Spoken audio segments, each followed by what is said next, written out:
நாம் ஆண்டவரை ஆராதிக்க போகிறோம். இந்த மடிப்பாக்கம் சியோன் ஆராதனை வீட்டில் இங்கே சபை ஆரம்பிக்கப்பட்டு 24 ஆண்டுகளை கடந்து 25 ஆண்டிலே பிரவேசிக்க ஆண்டவர் கிருபை செய்திருக்கிறார். அதனால் இந்த சபையோடு சேர்ந்து நாம் கூட சற்று நேரம் ஆண்டவரை ஆராதிக்க போகிறோம். அதுக்கு முன்பாக ஆண்டவருடைய வார்த்தையை சொன்ன தாசன் மூலமாக கேட்கலாம். சாம்சன்.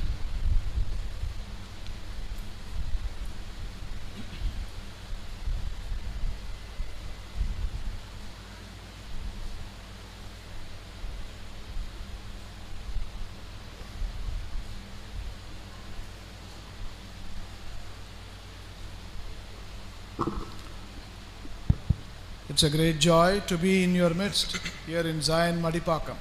மடிப்பாக்கத்தில் உள்ள இந்த சியோன் சபையிலே உங்கள் மத்தியில் காணப்படுவது எனக்கு மிகுந்த சந்தோஷமாக இருக்கிறது. మడిపాకం సియోన్ సంఘంలో మీ ఎదుట కనబడుటకు నాకు చాలా సంతోషంగా ఉన్నది. I thank God that for most of your anniversary meetings I am able to join you. உங்களுடைய அநேக வருடாந்திர விசேஷ கூட்டங்களிலே நானும் கலந்து கொள்ளுகிறேன். அதற்காக கர்த்தரை ஸ்தோத்திரிக்கிறேன். మీ యొక్క అనేక సంవత్సరాల స్తోత్ర కూడికలలో నేను కలుసుకొనుటకు సంతోషిస్తున్నాను. Looks like over a period of time I will also belong to Madipakam. அங்கே பார்க்க போனால் ஒரு சில நாட்கள் செல்ல செல்ல நானும் மடிப்பாக்கம் சபையினராக மாறிவிடுவேன் போல் தெரிகிறது. కాలాలు గతించగా నేను ఒకవేళ మడిపాక సంఘస్థుడని అనిపిస్తుంటానేమో అనిపిస్తుంది. Only my body is in Hyderabad. என்னுடைய சரீரம் ஹைதராபாத்திலே இருக்கிறது. నా ఒక శరీరము హైదరాబాద్లో ఉంది. But my heart and spirit is with you all here in Madipakam, Punjeri and Katangalattur. ஆனால் என்னுடைய இருதயமும் என்னுடைய ஆவியும் எல்லாமுமே கூட இந்த மடிப்பாக்கம், பூஞ்சேரி, காட்டாங்கலத்தூர் இந்த பகுதியில் தான் காணப்படுகிறது. అయితే నా ప్రాణాత్మ అయితే మడిపాకము, పూంజేరి, కాటాంగలత్తూరులో కనబడుతుంది. And that is why whenever Rajshekharan asks me, I am not able to say no. ஆகவே தான் எப்பொழுதெல்லாம் சகோதரர் ராஜசேகர் அவர்கள் என்னிடத்தில் கேட்டுக்கொள்ளும் பொழுதெல்லாம் இல்லையே என்னால் வர முடியாது என்று என்னால் சொல்ல இயலாமல் இருக்கிறது. అందుకే రాజశేఖర్ అంకుల్ నన్ను అడిగినప్పుడు నేను లేదు అని చెప్పలేకపోతున్నాను. This is because we have all been put together as one in the body of the Lord Jesus Christ. இவைகள் எல்லாம் ஏன் என்று பார்க்கும் பொழுது நாம் எல்லோருமாக ஆண்டவராக இயேசு கிறிஸ்துவானவரின் சபையிலே ஒன்றாக இணைக்கப்பட்டிருக்கிறோம். ఇవన్నీ ఎందుకనగా ప్రభువైన యేసుక్రీస్తు సంఘంలో మనం అందరూ కూడా చేర్చబడి ఉన్నాము. We all belong to this one great family of God. நாம் எல்லோருமே இந்த ஒரே தேவனுடைய பெரிய குடும்பத்தை சார்ந்தவர்களாக இருக்கிறோம். మనమందరం కూడా ఒకే దేవుని ఒక పెద్ద కుటుంబంగా చేర్చబడి ఉన్నాము. And also this morning I bring to you greetings from my own assembly in Hyderabad. மற்றும் இந்த காலை வேளையிலும் கூட நான் செல்லுகின்ற ஹைதராபாத் சபையிலிருந்து உங்களுக்கு வாழ்த்துதல்களை தெரிவித்துக் கொள்கிறேன். ఈ యొక్క పొద్దున సమయాన నేను హైదరాబాద్లో ఉన్న సంఘాన్ని సార్బుగా మీకు వందనాలు చెల్లిస్తున్నాను. Brother translated correctly and also correctingly. சொல்லுங்க. சரியாக மொழிபெயர்க்கப்பட்டது. సరైన రీతిగా తర్జుమా చేయబడ్డది. I said I made a mistake of saying my assembly. என்னுடைய சபை என்று நான் தவறாக சொல்லிவிட்டேன். నా ఒక సంఘం అని నేను తప్పుగా చెప్పాను. So he said very nicely to the assembly that I am going. நான் போகின்ற சபை என்று அங்கே மொழிபெயர்க்கப்பட்டது. నేను పోతున్న సంఘం అని అక్కడ తర్జుమా చేయబడ్డది. We are a small flock there.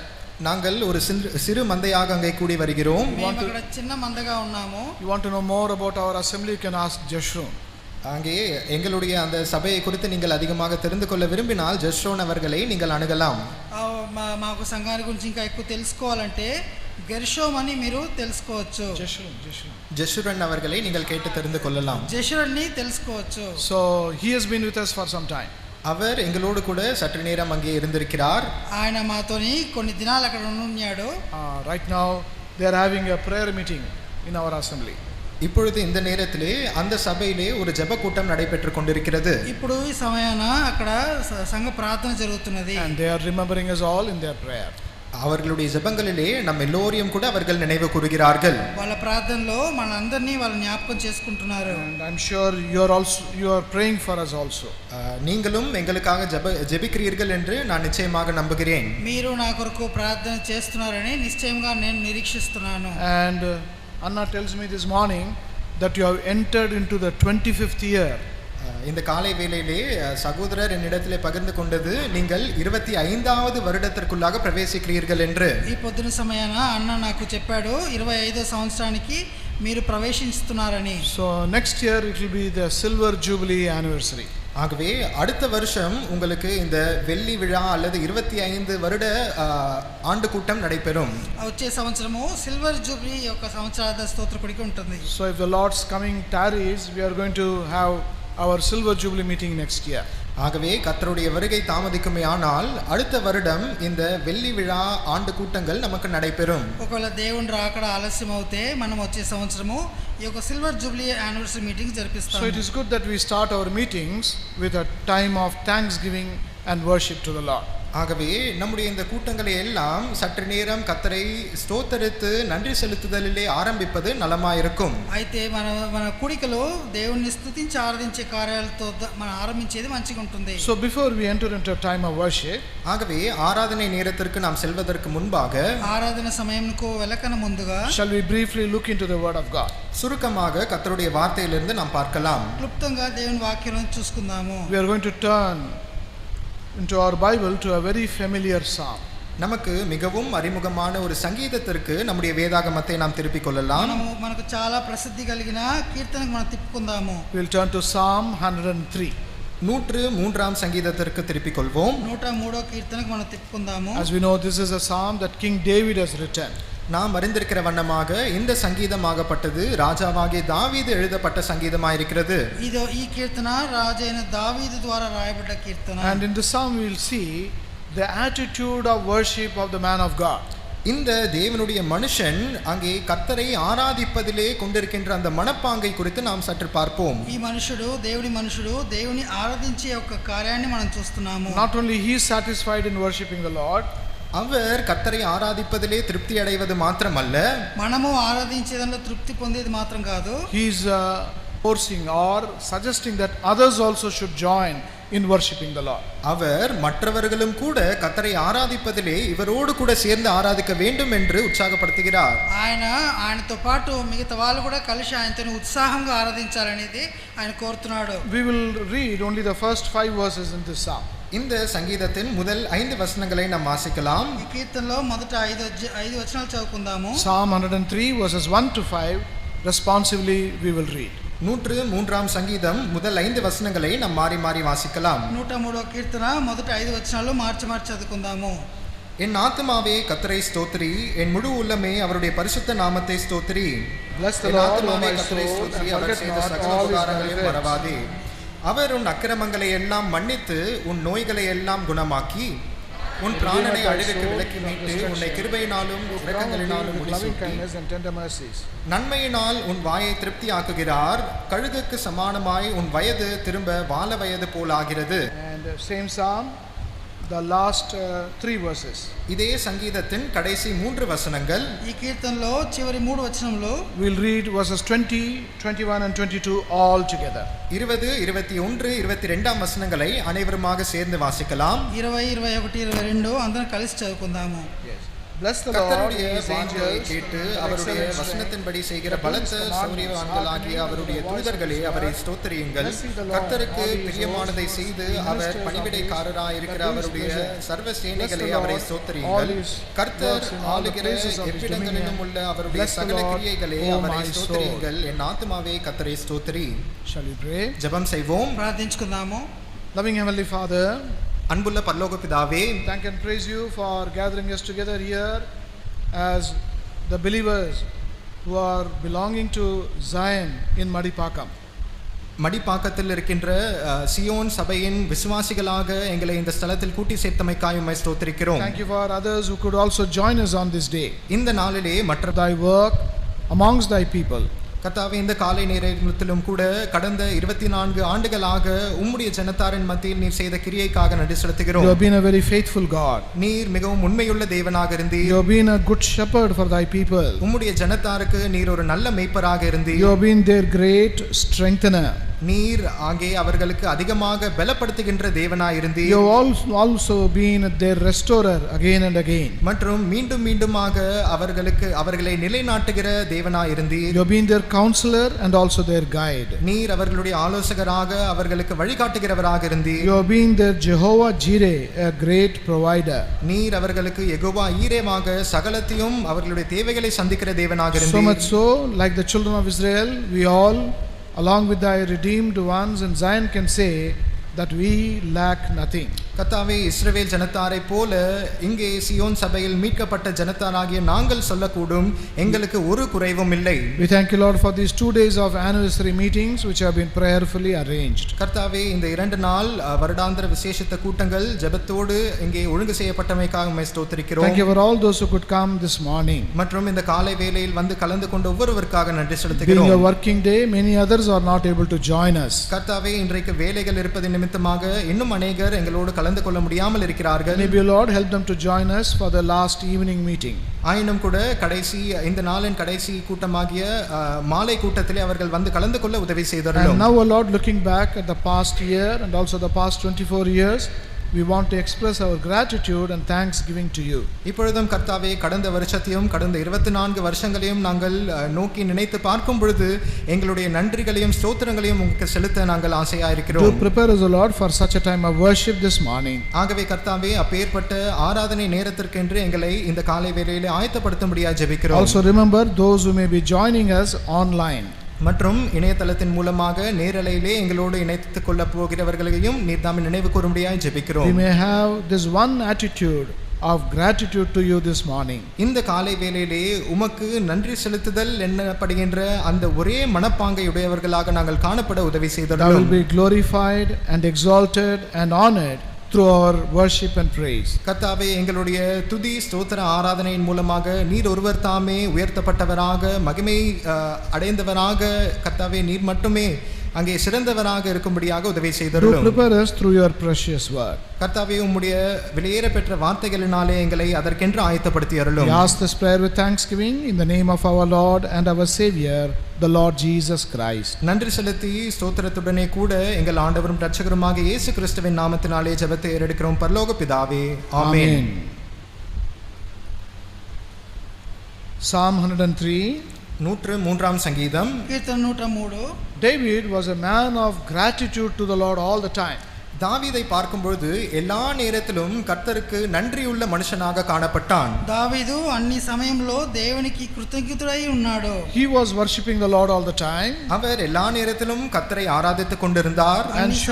అన్ని సమయాల్లో దావీదు దేవుణ్ణి ఆరాధిస్తున్నాడు. And surely he wanted, he would have forced his family also to worship the Lord. மற்றும் நிச்சயமாகவே தன்னுடைய குடும்பத்தாரும் கூட கர்த்தரை ஆராதிக்க வேண்டும் என்று சொல்லி அவர் கட்டாயப்படுத்தி இருப்பார். నిశ్చయంగా తన కుటుంబాన్ని కూడా దేవుణ్ణి ఆరాధించాలని ఆయన బలవంతపరుచుంటాడు. See how he is beginning this psalm. பாருங்கள் எப்படியாக அவர் இந்த சங்கீதத்தை ஆரம்பிக்கிறார். ఎట్లా ఈ కీర్తన ఆరంభిస్తున్నాడు. Bless the Lord, O my soul. என் ஆத்துமாவே கர்த்தரை ஸ்தோத்திரி. నా ప్రాణమా యెహోవాను సన్నతించుము. So he is speaking to his soul. ஆகவே தன்னுடைய ஆத்மாவின் இடத்திலே அவர் பேசுகிறார். తన ప్రాణములకు చెప్తున్నాడు. Oh my soul, you praise the Lord. என் ஆத்துமாவே கர்த்தரை ஸ்தோத்திரி என்றவர் சொல்லுகிறார். నా ప్రాణమా యెహోవాను సన్నతించుమంటున్నాడు. And how he wants to praise the Lord? மற்றும் எப்படியாக அவர் கர்த்தரை ஸ்தோத்திரிக்க விரும்புகிறார்? ఎట్లా దేవుణ్ణి స్తుతించాలనుకుంటున్నాడు. He is expressing a desire here. இங்கே தன்னுடைய வாஞ்சை விருப்பத்தை அவர் வெளிப்படுத்தி காண்பிக்கிறார். తన ఆశను ఇక్కడ బయలుపరుస్తున్నాడు. And he says in the next part of that verse, அந்த வசனத்தின் பிற்பகுதியிலே அவர் சொல்லுகிறார், రెండో భాగంలో ఆయన చెప్తున్నాడు, all that is within me bless the Lord. என் முழு உள்ளமே கர்த்தரை ஸ்தோத்திரி என்று அவர் சொல்லுகிறார். నా అంతరంగమునున్న సమస్తమా ఆయన పరిశుద్ధ నామమును సన్నతించుడి That అంటున్నాడు. means what he means actually is, as one man of God said, அவர் இங்கே உண்மையில் என்ன சொல்ல விரும்புகிறார் என்று ஒரு தேவனுடைய மனுஷர் சொல்லுகிற வண்ணமாக ఆయన ఏమి నిజంగా చెప్తున్నాడు అనేది తన దేవుని మనుషుడిగా చెప్తున్నాడు. it seems he had a longing if all the members in his body also had a mouth. அவர் என்னவாக சொல்லுகிறார் என்று பார்க்கும் பொழுது, ஒருவேளை இந்த சரீரத்தின் எல்லா அவயவங்களுக்கும் ஒருவேளை வாய் இருக்குமே ஆனால் அப்பேற்பட்ட ஒரு வாஞ்சையிலே அவர் இந்த வசனத்தை அப்படியாக அவர் சொல்லுகிறார். ఒకవేళ ఈ అవయవాలకు అన్నిటి కూడా నోరుండిన ఎడల అవి కూడా కలిసి ఆరాధించుంటాయి అని చెప్పే ఉద్దేశంతో నేను So as చెప్తున్నాను. a whole body, in every member, every part of the body, he wants to worship the Lord. ஆகவே தன்னுடைய முழு சரீரத்தோடு கூட சரீரத்தின் எல்லா அவயவங்களை கொண்டு அவர் கர்த்தரை ஆராதிக்க விரும்புகிறார். ఆయన శరీరంలో ఉన్న సమస్త అంగములు ఆయన ఆరాధించాలని ఉద్దేశిస్తున్నాడు. That is his great desire. இதுதான் அவருடைய பெரிதான வாஞ்சையாயிருந்தது. ఇదే దావీదు గొప్ప వాంఛ కలిగి ఉన్నాడు. Why he is having such desire? எதற்காக அவருக்கு இப்பேற்பட்ட ஒரு வாஞ்சை இருக்கிறது? ఎందుకు ఇట్లాంటి ఒక గొప్ప ఆశ ఉంది ఆయనకి? There is one reason. அதற்கு ஒரு காரணம் உண்டு. దానికి ఒక కారణం ఉన్నది. In verse 2 he says, இரண்டாம் வசனத்தில் அவர் சொல்லுகிறார், రెండవ వచనంలో చెప్తున్నాడు, again he is speaking to his soul. மீண்டும் ஒரு விசையாக தன்னுடைய ஆத்மாவினிடத்தில் அவர் பேசி ఇంకొకసారి తన ప్రాణంతో మాట్లాడి Says, my soul, forget not all his benefits. என் ஆத்மாவே கர்த்தர் செய்த சகல உபகாரங்களையும் மறவாதே என்று அவர் சொல்லுகிறார். నా ప్రాణమా యెహోవాను స్తుతించుము, ఆయన చేసిన ఉపకారములన్నిటిలో దేన్ని మరొకమంటాడు. That is the reason why he was such a great worshipper of God. இந்த காரணத்தின் நிமித்தமாகவே இவர் இப்பேற்பட்ட பெரிய தேவனை ஆராதிக்கின்ற மனுஷனாக காணப்பட்டார். ఈ కారణాలు బట్టి ఈ గొప్ప దేవుడి మనుషుడు దేవుణ్ణి ఆయన ఆరాధించేవాడుగా ఉంటున్నాడు. See the attitude of this man of God. பாருங்கள், இந்த தேவனுடைய மனுஷனுடைய மனப்பாங்கை, ఈ యొక్క దేవుని మనిషిని ఒక ఉద్దేశాన్ని చూడండి. He wants many lips through which and tongues through which he can praise the Lord. அவர் கர்த்தரை ஸ்தோத்திரித்து துதிக்கும்படியாக இன்னும் அநேக நாவுகளும் உதடுகளும் வேண்டும் என்று அவர் சொல்லுகிறார். యెహోవాను స్తుతించుటకు అనేక నాలుకలు ఆయన పెదవులు అడుగుతున్నాడు. And if you ask him why you are having this attitude, எதற்காக இப்பேற்பட்ட மனப்பாங்கு உங்களிடத்தில் இருக்கிறது என்று நீங்கள் அவரை பார்த்து கேட்டால், ఎందుకు ఇట్లాంటి తలంపు మీకు ఉన్నదని అడిగినప్పుడు he would say, for all the benefits I have received in my life. அவர் சொல்லுவார், கர்த்தரிடத்திலிருந்து நான் பெற்றுக்கொண்ட எல்லா உபகாரங்களின் நிமித்தமாகவே என்று பதில் சொல்லுவார். ఎందుకంటే ప్రభువు నుంచి నేను పొందిన అనేక ఉపకారములను బట్టి అంటున్నాడు. What are those benefits? இந்த உபகாரங்கள் என்ன? ఏ ఉపకారములు? See Psalm 68, 68ஆம் சங்கீதம் కీర్తన 68 verse 19. 19ஆம் வசனம். 19వ వచనము. Psalm 68 and verse 19. 68ஆம் சங்கீதம் 19ஆம் வசனம். కీర్తన 68 19. என்னாலும் ஆண்டவருக்கு ஸ்தோத்திரம் உண்டாவதாக, நம்மேல் பாரஞ்சுமத்தினாலும் நம்மை ரட்சிக்கிற தேவன் அவரே. சேலா. ప్రభువు స్తుతింతును గాక, అనుదినము ఆయన భారము భరించుచున్నాడు. The correct translation is not in Tamil and also Telugu. தமிழிலும் தெலுங்கிலும் சரியாக மொழிபெயர்க்கப்படவில்லை. తమిళ్లో తెలుగులో తర్జుమా సరిగ్గా లేదు. Now listen as I read it in English. ஆங்கிலத்திலே வாசிக்கும் பொழுது ஜாக்கிரதையாய் கவனியுங்கள். ఇంగ్లీష్లో చదువుతాను, జాగ్రత్త He గమనించండి. says, blessed be the Lord who daily loadeth us with benefits.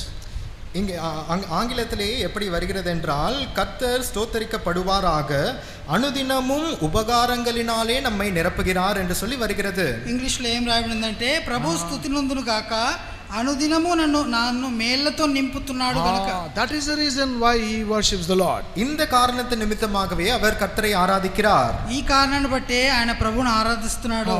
What is the reason? என்ன காரணம்? కారణం ఏంది? Not just benefits. உபகாரங்கள் மாத்திரமல்ல, మేలులు పొందుతున్నాడు. దాన్ని బట్టి This is also a psalm of David. இதுவும் கூட தாவீதின் சங்கீதமாக இருக்கிறது. ఇది కూడా దావీదు కీర్తన అయి ఉన్నది. These loads are not, these benefits are like loads which he cannot take. இந்த உபகாரங்கள் எப்படியாக இருக்கிறது என்றால், அவர் சுமக்க கூடாதபடிக்கு பாரமான உபகாரங்களாக இருக்கின்றன. ఈ ఉపకారములు మేలు ఎట్లున్నాయంటే ఆయన మోయలేనంత బరువైన ఉపకారములుగా ఉన్నవి. ஒரு சில நேரங்களிலே நெடுஞ்சாலையிலே நீங்கள் போகும்போது కొన్ని సమయాల్లో మనం హైవేస్ లో పోయినప్పుడు அங்கே பெரிய பெரிய லாரிகள் அந்த நெடுஞ்சாலையிலே போய் கொண்டிருக்கும். ఒక హైవేలో పెద్ద పెద్ద లారీలు పోతుంటాయి. அவைகளை பார்க்கும் பொழுது ஒவ்வொரு அளவிலே பெருசு சின்னது என்று சொல்லி இருக்கும். అవన్నీ కూడా వేరే వేరే సైజుల్లో ఉంటాయి. ஒரு சிலவை பார்க்கும் பொழுது மிகவும் நீண்டவைகளாக இருக்கும். కొన్ని లారీలు చూసినప్పుడు చాలా పొడుగ్గుంటాయి.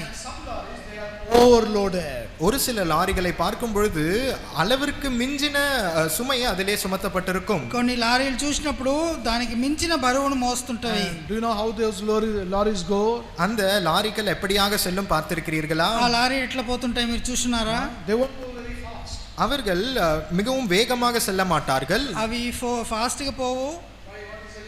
என்ன காரணம்? దానికి కారణం ఏంది? ஏனென்றால் அதிகமான பாரம் அவைகளின் மேல் சுமத்தப்பட்டிருக்கிறது. ఎందుకంటే దానికి మించిన బరువు దాని మీద మోపబడి ఉన్నది. எப்பொழுதெல்லாம் வளைவில் செல்ல வேண்டும் அல்லது திருப்ப வேண்டும் என்று நினைக்கிறார்களோ, ఎప్పుడైతే తిప్పాలి లేకపోతే వంకరగా పోవాలనుకున్నాడో இன்னும் அதிக மெதுவாக அவர்கள் செல்லுவார்கள். ఇంకా కూడా వాళ్ళు ఆ వేగాన్ని తగ్గిస్తారు.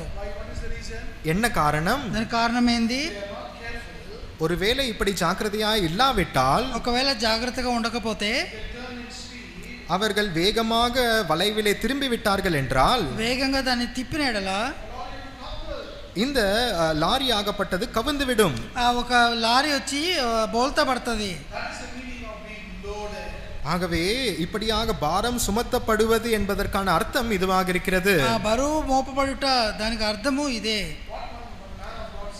ஒரு தேவனுடைய மனுஷன் என்ன சொன்னார் என்றால், ఒక దేవుని మనుషుడు ఏమంటున్నాడు, அவர்கள் பாரம் சுமத்தப்பட்டிருக்கிறது மாத்திரமல்ல, அவர்கள் அளவுக்கு மிஞ்சின பாரத்தினாலே சுமத்தப்பட்டிருக்கிறார்கள். వాళ్ళకు భారము మోపబడి ఉన్నది మాత్రమే కాక వాళ్ళకి మించిన భారము దానిలో మోపబడి ఉన్నది. அந்த பாரங்கள் என்னென்ன? ఆ భారము బరువు ఏంది? அவைகள் எல்லாம் நம்முடைய ஜீவியத்திலே கர்த்தருடைய உபகாரங்களும் ஆசீர்வாதங்களும் அவருடைய அந்த உதவிகளும் ஆக காணப்படுகின்றன. ఈ భారంలో ఏమి దేవుడు చేసే మేళ్ళు మంచితనాలు ఆ ఒక ఆశీర్వాదంలో ఉన్నవి. ஆகவே தான் 103ஆம் சங்கீதத்திலே அவர் சொல்லுகிறார், అందుకే 103వ కీర్తనలో ఆయన చెప్తున్నాడు,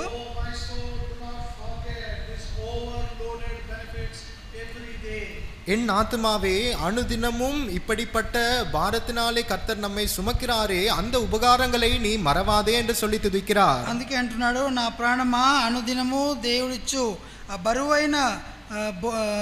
బరువైన ఆశీర్వాదాల్ని మరవకము.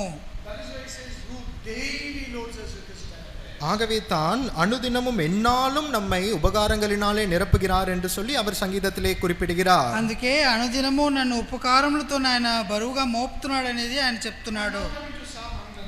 இப்பொழுது மீண்டுமாக 103ஆம் சங்கீதத்திலே பார்க்கும்போது 103వ కీర్తనలో చూసినప్పుడు அவர் தாமே கர்த்தரை ஆராதிப்பதிலே திருப்தி அடைகிறதில்லை. ఆయన మాత్రమే ప్రభువును ఆరాధించే దానిలో తృప్తి చెందుటలేదు. நிச்சயமாகவே தான் குடும்பத்தாருடன் கூட கர்த்தரை ஆராதிக்க அவர்களும் கலந்து கொண்டிருக்க வேண்டும் என்று அவர் விரும்பியிருப்பார். ఆయనతో పాటు ఆయన కుటుంబం కూడా ఆరాధనలో కలుసుకో ఉండాలని చెప్పి ఆయన ఉద్దేశించుంటాడు. அப்படி இருந்தும் கூட அவருக்கு இன்னும் திருப்தி இருக்கவில்லை. అట్లా ఉన్నను ఆయనకి తృప్తి లేకుండా ఉంది. ஆகவே தான் 20ஆம் வசனத்திலே அவர் சொல்லுகிறார், అందుకే 20వ వచనంలో ఆయన చెప్తున్నాడు, அங்கே தேவனுடைய தேவ தூதர்களும் கூட அவனோடு கலந்து ஆராதிக்கும்படியாக அவர் அழைக்கிறார். అందుకే యెహోవా దూతలారా అని చెప్పి ఆయన దూతలను కూడా ఆయన ఆరాధించడానికి పిలుస్తున్నాడు. அவர் கர்த்தரை ஆராதிக்கிறார். ఆయన ఆరాధిస్తున్నాడు యెహోవాని. இரண்டாவதாக ஆராதிப்பதிலே அவரோடு கூட தன்னுடைய குடும்பமும் சேர்ந்து கொள்கிறார்கள். రెండోదిగా ఆయన ఆరాధనలో ఆయన కుటుంబం కలుసుకుంటుంది. இப்பொழுது மூன்றாவதாக பரலோக சேனைகள் தேவ தூதர்களையும் கூட அவர் ஆராதிக்கின்ற பொழுது அவரோடு கூட சேர்ந்து கொள்ளும்படியாக அழைக்கிறார். మూడోదిగా పరలోక సైన్యము దేవుని దూతలు కూడా కలిసి ఆరాధించడానికి ఆయన ఆహ్వానిస్తున్నాడు. இப்பொழுதாகிலும் அவருக்கு திருப்தி ஏற்பட்டதா? ఇప్పుడైనా ఆయన తృప్తి చెందాడా? இல்லை, இன்னும் அவர் திருப்தி அடையவில்லை. ఇంకా ఆయన తృప్తి చెందలేదు. ஆகவே தான் 21ஆம் வசனத்திலே அவர் சொல்லுகிறார், 21వ వచనంలో చెప్తున్నాడు,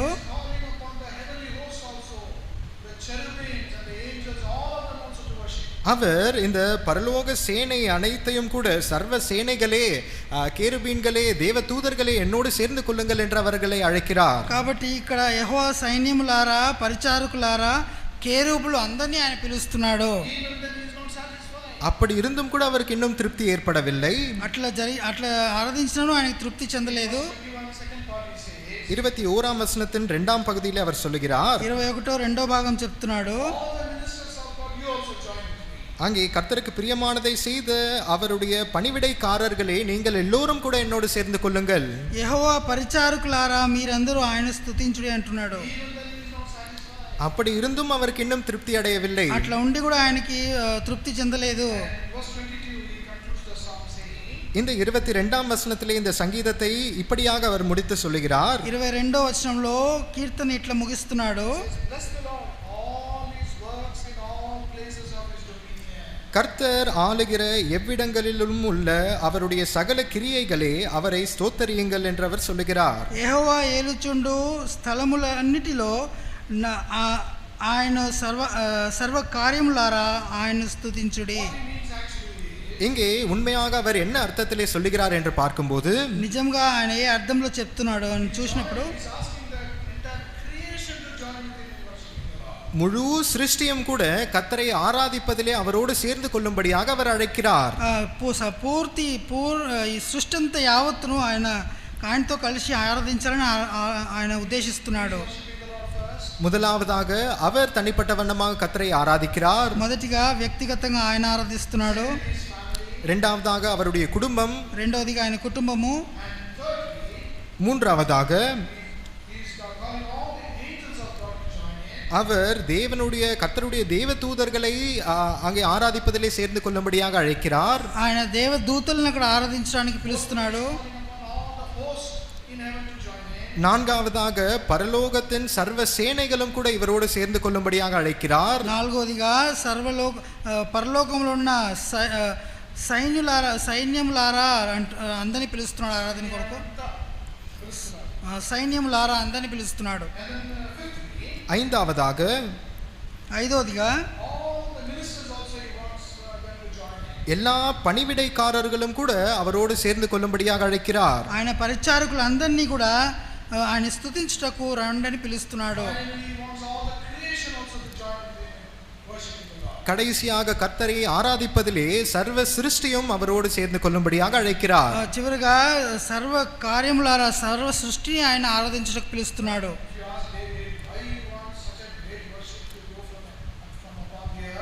தாவீதை பார்த்து, எதற்காக இவ்வளவு பெரிதான ஆராதனை பூலோகத்திலிருந்து மேலே செல்ல வேண்டும் என்று நீ விரும்புகிறாய் என்று கேட்பீர்களானால், దావీదును ఒకవేళ మీరు అడిగి ఎందుకు ఇంత గొప్ప ఆరాధన భూలోకం నుంచి పరలోకానికి మీరు ఎత్తాలనుకుంటున్నారని అడిగినప్పుడు அவர் பதில் சொல்லுவார், என்னுடைய வாழ்க்கையிலே நான் கர்த்தரிடத்தில் பெற்ற உபகாரங்களின் நிமித்தமாக என்று. నేను ప్రభు దగ్గర నుంచి పొందిన ఉపకారం నిమిత్తం అని చెప్తాడు. அந்த உபகாரங்கள் தான் என்ன? ఆ ఉపకారములు ఏమిటి? அந்த உபகாரங்கள் அநேகம் இருந்தாலும் கூட அவைகளில் 5ஐ அவர் இங்கே குறிப்பிட்டு சொல்லுகிறார். అనేక ఉపకారములు ఉండి నన్ను ఇక్కడ 5 కార్యాల గురించి చెప్తున్నాడు. முதலாவதாக మొదటిగా 3ஆம் வசனம், 3వ వచనము, அவர் உன் அக்கிரமங்களை எல்லாம் மன்னித்து, ఆయన నీ దోషములన్నిటినీ క్షమించువాడు. எல்லா அக்கிரமங்களையும், అన్ని దోషములు క్షమించువాడు. அங்கே ஒரு சில அல்லது அநேகம் என்றல்ல, కొన్ని లేకపోతే అనేకమని కాదు, அக்கிரமங்களை எல்லாம் அவர் மன்னிக்கிறார். అన్ని దోషములు ఆయన క్షమిస్తాడు. இங்கே அது எந்த எப்படியாக எழுதப்பட்டிருக்கிறது என்றால், மன்னித்து விட்டார் என்று சொல்லி அல்ல, అది భూతకాలంలో రాయబడలేదు. கடந்த காலத்தில் எழுதப்படாமல் நிகழ்காலத்திலே அவர் செய்து கொண்டிருக்கிறார் என்கின்ற வண்ணமாக அவர் இப்படியாக எழுதுகிறார். ఆయన భూతకాలంలో క్షమించువాడు అని కాకుండా కొనసాగుతూ క్షమించేవాడు అని చెప్పబడింది. நேற்றைய தினத்திலே நம்முடைய அக்கிரமங்களை எல்லாம் அவர் மன்னித்தார். నిన్నటి దినాన మీ అక్రమాలన్నీ మన్నించాడు. கடந்த வாரத்திலே அவர் நம்மை மன்னித்தார். పోయిన వారం కూడా మన్నించాడు. கடந்த 24 ஆண்டுகளாக கர்த்தர் நம்மை மன்னித்துக் கொண்டு இருக்கிறார். గత 24 సంవత్సరాలుగా ఆయన మన్నించాడు. மனுஷன் இப்பேற்பட்ட வண்ணமாக நம்மை மன்னிக்க முடியாது. మనుషుడు ఈ రీతిగా మనల్ని క్షమించలేడు. சில நேரங்களிலே பிள்ளைகள் தங்களுடைய பெற்றோரிடத்திலே, தாயானாலும் தகப்பனானாலும் அவர்கள் சென்று மன்னிப்பு கேட்கும்போது, కొన్ని సమయాల్లో పిల్లలు తన తల్లిదండ్రులతోని మన్నింపు అడిగినప్పుడు அங்கே தகப்பனார் என்ன சொல்லுகிறார்? తండ్రి ఏం చెప్తాడు? எத்தனை தடவை நான் உன்னை மன்னிக்கணும்டா அப்படின்னு ఎన్నిసార్లు கேட்பாரு. నేను మన్నించాలి అంటాడు. போ, இந்த முறை நான் உன்னை மன்னிக்க மாட்டேன். పో, ఈసారి నిన్ను మన్నించను. கர்த்தர் ஒரு தடமாகிலும் அப்படியாக நம்மை பார்த்து சொல்லியிருக்கிறாரா? ప్రభు ఒక్కసారైనా కూడా మనం చూశాడు చెప్పున్నాడా? எத்தனை தரம் நாம் கர்த்தரிடத்திலே மன்னிப்பு கேட்டாலும் கூட அவர் நம்மை மன்னித்துக் கொண்டே இருந்திருக்கிறார். ఎన్నిసార్లు మనం ప్రభు క్షమాపణ అడిగినాను ఆయన మన్నించేవాడుగా ఉంటున్నాడు. அவர் பெரிய மன்னிக்கிற தேவனாக இருக்கிறார். ఆయన గొప్ప మన్నించే దేవుడు. அவர் நம்மை மன்னிக்கிறது மாத்திரமல்ல, அதை மறந்தும் விடுகிறார். ఆయన మనల్ని క్షమించేది మాత్రం కాకుండా ఆయన మరిచే దేవుడుగా ఉంటున్నాడు. రెండవదిగా மூன்றாம் வசனத்தின் இரண்டாம் பகுதியிலே మూడో వచనము రెండో భాగము, உன் நோய்களை எல்லாம் குணமாக்கி నీ రోగములన్నీ కూడా కుదుర్చువాడు. தமிழிலும் கூட அங்கே குணமாக்குகிறவர், குணமாக்குகின்ற தேவன் என்று சொல்லி வருகிறது. తమిళ్లో కూడా గుణపరిచే దేవుడు అని చెప్పి రాయబడి ఉన్నది.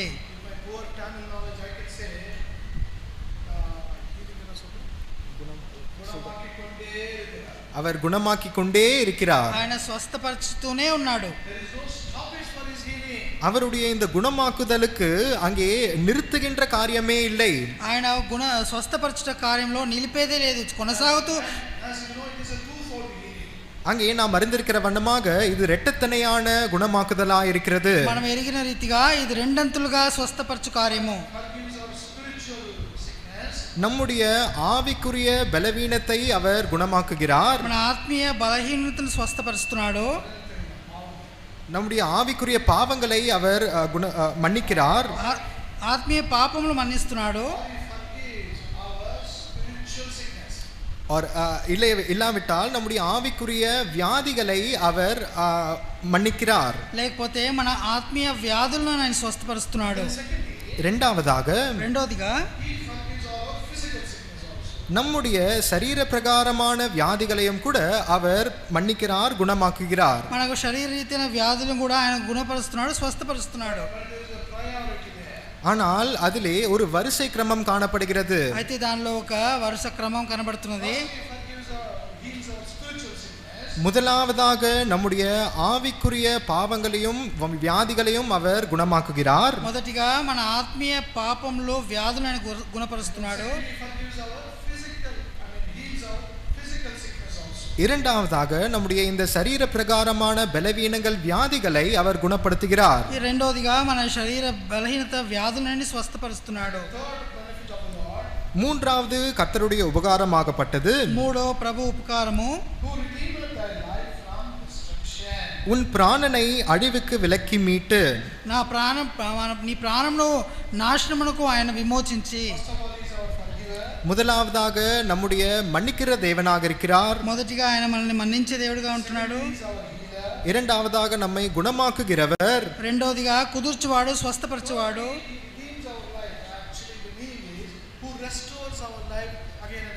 மூன்றாவதாக நம்முடைய பிராணனை மீட்கிறவர். அதனுடைய அர்த்தம் என்னவென்று பார்க்கும் பொழுது மீண்டும் மீண்டுமாக நம்முடைய வாழ்க்கையை அவர் நிலைநிறுத்துகிறார். మనల్ని విమోచించువాడు అన్నప్పుడు మన ప్రాణమును కొనసాగుతూ ఆయన స్థిరపరచువాడు, సేద తీర్చువాడు. ஆகவே தான் 23ஆம் சங்கீதம் 3ஆம் வசனத்திலே தாவீது சொல்லுகிறார், కీర్తన 23:3లో దావీదు చెప్తున్నాడు, He restoreth my soul. அவர் என் ஆத்துமாவை தேற்றி என்று சொல்லுகிறார். నా ప్రాణమును సేద తీర్చి అని చెప్తున్నాడు. Does this work of restoration again and again and again. ஆகவே மீண்டும் மீண்டுமாக இந்த நிலைநிறுத்துகின்ற காரியத்தை கர்த்தர் செய்து கொண்டே இருக்கிறார். కొనసాగుతూ సేద తీర్చు కార్యం ఆయన చేస్తున్నాడు. The fourth benefit, மற்றும் நான்காவது உபகாரமாகப்பட்டது, నాలుగో ఉపకారము, verse 4 second part, 4ஆம் வசனத்தின் 2ஆம் பகுதி, 4వ వచనము 2వ భాగము, crowneth thee with loving kindness and tender mercy. உன்னை கிருபையினாலும் இரக்கங்களினாலும் முடிசூட்டுகிறார். కరుణ కటాక్షములను నీకు కిరీటంగా ధరింపజేస్తున్నాడు. Again it's a present continuous act. மீண்டும் மீண்டுமாக நிகழ்காலத்தில் அவர் செய்து கொண்டிருக்கின்ற அந்த காலத்திலே அது வருகிறது. కొనసాగుతూ చేస్తుండే కార్యాన్ని అది చూపిస్తున్నది. அவர் நம்மை முடிசூட்டுகிற தேவனாக இருக்கிறார். ఆయన మనల్ని కిరీటం ధరింపచేయు దేవుడుగా ఉంటున్నాడు. In other words, he is our honorer. வேறு வார்த்தைகளில் சொல்ல வேண்டுமானால் நம்மை கனப்படுத்துகிற தேவனாக இருக்கிறார். ఇంకో రీతిగా చెప్పాలంటే ఆయన మనల్ని ఘనపరిచే దేవుడుగా ఉంటున్నాడు. In our lives, the loving kindness of the Lord and the tender mercies of the Lord are seen seen conspicuously like a crown. நம்முடைய ஜீவியங்களிலே கர்த்தருடைய கிருபைகளும் இரக்கங்களும் ஆகப்பட்டவை ஒரு கிரீடத்தை போல வெளியரங்கமாக காணப்படுகின்றன. మన యొక్క జీవితంలో దేవుని కృపా కటాక్షంలో అదొక కిరీటం వలె కనబడుతున్నవి. You cannot miss a person wearing a crown. ஏதாவது ஒரு மனுஷர் கிரீடத்தை சூட்டி கொண்டிருப்பாரே ஆனால் அவரை நாம் பார்க்காமல் இருக்க முடியாது. ఒకవేళ కిరీటం ధరించే మనిషి వచ్చినడలా మనం ఆయన చూడకుండా ఉండము. And only those who are honorable, important and precious, they are crowned.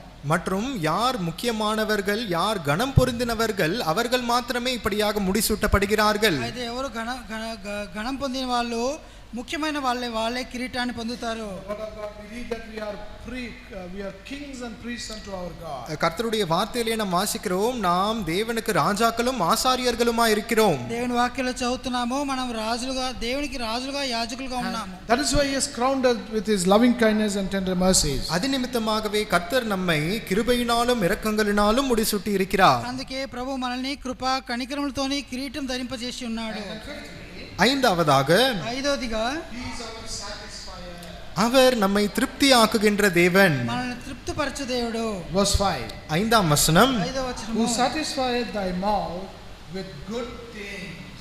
நன்மையினால் உன் வாயை திருப்தியாக்குகிறார். మేలుతో నీ హృదయమును తృప్తిపరచువాడు. He is always a satisfier with good things in our life. எப்பொழுதுமே நம்முடைய வாழ்க்கையிலே நன்மையானவைகளை கொடுத்து நம்மை திருப்தியாக்குகிறார். మేలుతో మనల్ని తృప్తిపరచువాడు. That's what we can say throughout the past year he has done. அதைத்தான் கடந்த வருஷம் முழுவதிலும் கூட கர்த்தர் நமக்கு செய்தார் என்று நம்மால் சொல்ல முடியும். గత సంవత్సరం అంతా కూడా మనకు మేలుతో నింపాడని మనం చెప్పగలము. Even look beyond last year and say, for the past 24 years, the Lord has been our satisfier in Zion. கடந்த ஆண்டிற்கும் மேலாக நாம் திரும்பி பார்த்து கடந்த 24 ஆண்டுகளாக கர்த்தர் இந்த மடிப்பாக்கத்தில் உள்ள சியோன் சபைக்கு அங்கே நன்மைகளினால் திருப்தி ஆக்கினார் என்று நம்மால் சொல்ல முடியும். గత సంవత్సరానికి ఇంకా వెనకాల పోయినప్పుడు గత 24 సంవత్సరాలుగా ఆయన మనల్ని మేలుతో తృప్తిపరచువాడుగా ఉంటున్నాడు. ஆகவே 5 பெரிய மிகவும் விலையேற பெற்ற உபகாரங்கள். ప్రభు ఒక 5 బహుమూల్యమైన ఉపకారములు. இவைகள் தாவீதினுடைய அனுபவம் மாத்திரமல்ல, ఇది దావీదు అనుభవం మాత్రం కాదు, இது நம்மில் ஒவ்வொருவருடைய அனுபவமாக இருக்கிறது. మన అందరి అనుభవమై ఉన్నవి.